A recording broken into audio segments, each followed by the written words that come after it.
Halo, selamat datang di channel Redaksi Jurnal. Buah jatuh tidak jauh dari pohonnya, berak turun tidak jauh dari pembuangannya. Salah seorang pendemo di sidang vonis Rizik Syihab yang membawa senjata tajam diduga untuk melakukan kerusuhan, ternyata anak buahnya Anies Baswedan. Pria yang membawa senjata tajam saat ratusan, bukan ribuan dan jutaan simpatisan polos dan lugu yang bisa disimpulkan juga sebagai bodoh, ternyata merupakan pegawai suku dinas ketahanan pangan, kelautan, dan pertanian di Jakarta Timur. Jakarta sarang radikal berisi pekerja yang juga ngeri. Penulis mengira ini adalah sebuah janji politik yang sedang dijalankan oleh Anies saat ia menang di Pilkada DKI Jakarta. Pasti ada kontrak-kontrak politik yang membuat orang-orang pengikut Rizik ini bisa dengan mudah bekerja di dinas yang dibawahi oleh Anies Baswedan. Dinas Ketahanan Pangan, Kelautan, dan Perikanan ini menjadi sebuah dinas yang ada di bawah perwakilan Provinsi DKI Jakarta. Kalau begini kita melihat bahwa Dinas Ketahanan Pangan, Kelautan, dan Pertanian di Jakarta Timur ini ada di bawah Anies Baswedan. Dari struktur dinas, kita harusnya tahu bahwa mereka ini bisa dianggap ASN. Mereka harus bebas dari radikalisme dan aksi-aksi anarkisme. Mereka harus dibuat senetral mungkin, karena mereka ini melayani masyarakat. Bentrok antara pendukung Rizik dan polisi berlangsung sejak pukul 10. Bentrokan pecah di Jalan I Gusti Ngurah Rai, yakni di sekitar flyover Pondokopi. Mereka itu ditahan polisi agar tidak menuju pengadilan. Rizik diputus bersalah dan divonis 4 tahun penjara karena menyebarkan hoax soal tes PCR di rumah sakit yang pernah jadi RS Fokus Ibu Bersalin. Para massa tidak terima dua hal. Pertama, tidak terima statement yang benar dari jaksa bahwa gelar imam besar adalah isapan jempol. Kedua, mereka tidak terima Rizik dipenjara 4 tahun. Mereka otomatis tidak punya motor penggerak Pilpres untuk memenangkan Prabowo dan Anies lagi. Kalaupun Rizik bebas sebelum Pilpres 2024, tetap saja orang yang didukung Rizik dan menjadi tim suksesnya pasti bakal jadi bumerang. Isu SARA akan dimainkan oleh orang lain. Dan entah Anies atau Prabowo harus cari potensial provokmen yang paling sesuai. Mungkin si Raja Singa.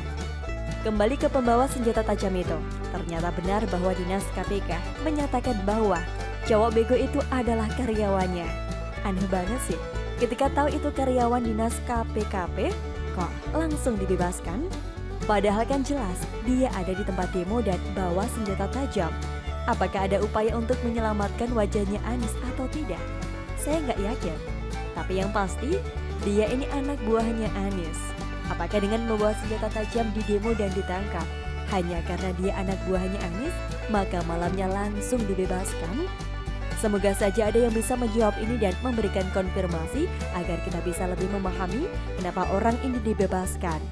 Pendemo pendukung Anies dan Rizik ini bekerja untuk melakukan pengembangan budidaya anggur dan pisau tersebut, katanya dijadikan alat yang sehari-hari digunakan. Digunakan untuk melakukan okulasi batang pohon anggur. Jadi bisa dikatakan begini ya.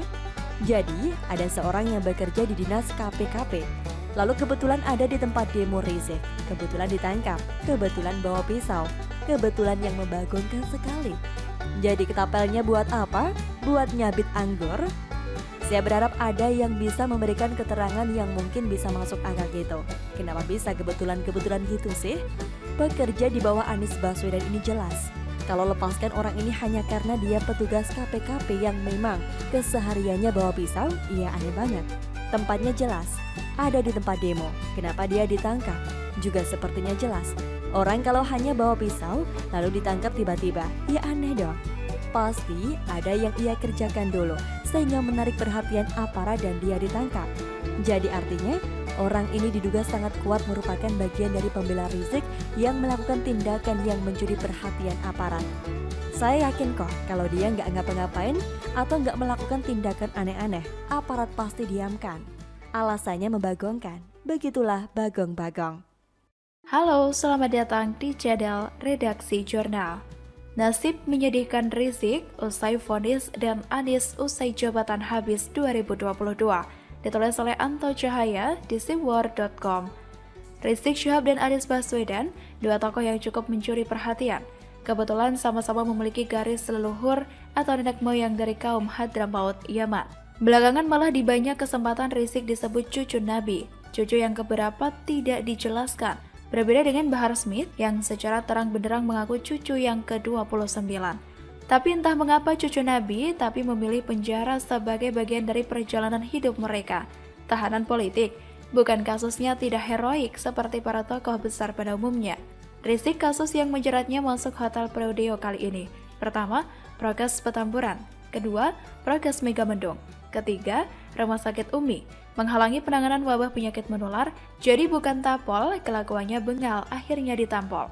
Sedang Bahar kasusnya juga tak kalah banyaknya, tapi yang mengemuka dia masuk penjara karena menganiaya. Pada mengaku cucu Nabi, tapi kelakuan mengapa mirip preman gang. Dan yang pasti jika permohonan banding Rizik ditolak, bahkan mungkin malah ditambah. Sudah pasti dia menghuni rumah barunya sebagai narapidana untuk yang kesekian kalinya. Perasaan tiap ganti presiden masuk bui, mungkinkah itu sudah semacam habit? Kita rakyat Indonesia minimal dalam beberapa tahun ke depan terbebas dari hiruk-pikuk atas agama di sudut-sudut keramaian kota dengan pentung, batu, ketapel, panah, parang, dan teriakan bunuh, bakar yang diselingi takbir menggema di mana-mana. Anak-anak dan para emak ketakutan. Masyarakat umum memilih memutar dan menghindar daripada kena benda nyasar. Dagangan tak laku, tak mengapa, yang penting selamat. Nah, lalu apa hubungannya dengan Anies Baswedan? Anies saat naik menjadi DKI 1 dibantu oleh Rizik Syihab. Jadi mereka berdua ini memiliki ikatan emosional yang tinggi. Terbukti saat Rizik pulang kampung, Anies tergopoh-gopoh datang ke Petamburan. Pamer keakraban yang ada di dalam benaknya, mungkin, antum sudah pulang ke Indonesia. Antum nanti bantu Anies jadi presiden ke 2024. Anies bagaimanapun tidak bisa begitu saja melupakan militansi FPI yang dikomandoi oleh Rizik dan kawan-kawan di dalam upayanya menghadang laju Ahok untuk menjadi DKI 1 kala itu. Dan berupaya sekuat tenaga menggelar karpet merah untuk Anies Baswedan duduk di singgasana. Prediksi pengamat yang ini menyasar karir Gubernur DKI Jakarta Anies Baswedan. Anies diprediksi bakal menjadi gelandangan politik. Pengamat politik lingkar wajah kemanusiaan atau Lawan Institute, Muhammad Mualimin membuka semua tabir analisisnya. Anies bakal menjadi gelandangan politik, seperti kusir yang tak punya kuda dan kereta kencana, pengangguran yang menyedihkan, ucapnya. Mualimin menjelaskan untuk posisi pengganti Anies seperti sudah disiapkan oleh pemerintah pusat. Mengingat penunjukan PLT Gubernur wewenang Mendagri, Mendagri Tito Karnavian adalah anak buah Presiden Jokowi yang petugas PDIP. Kemungkinan besar PLT banyak diisi antek-antek penguasa tertinggi, ucapnya. Menurutnya, sosok yang akan dipilih Mendagri pastinya sesuai arahan Presiden. Mendagri pasti nurut apa kata Presiden, sedangkan Jokowi manut kepada Bu Mega, ucapnya. Perlu diketahui publik, sebanyak 101 kepala daerah akan mengakhiri masa jabatannya pada 2022, termasuk Gubernur DKI Jakarta. Sementara, ada 170 kepala daerah akhir masa jabatannya pada 2023. Namun, berdasarkan Undang-Undang Nomor 10 Tahun 2016 tentang Pilkada, tidak ada pemilihan kepala daerah pada 2022 dan juga 2023. Tak luput Ganjar Pranowo, juga salah satu kepala daerah yang selesai masa baktinya di tahun 2023. Tapi, jika dibanding Anies, Gubernur Jateng ini masih selisih setahun. Anies Baswedan bakal diganti PLT yang ditunjuk oleh Jokowi, dan kemungkinan besar dari tokoh yang berasal dari kader PDIP. Dan Tri Risma hari ini adalah sosok yang tepat. Tri Risma bakal mengaduk-aduk perasaan Anies Baswedan setiap saat. Kemungkinan dia juga ditugaskan khusus untuk melototi anggaran di era Anies. Dan bom pada titik tertentu akan meluncur ke permukaan. Barangkali menemukan fraud dalam anggaran. Peran Risma sangat penting untuk membuat Anies terkencing-kencing. Tak ada melenting ke udara sebagai Capres 2024, pujaan pendukung rasis dan radikalis.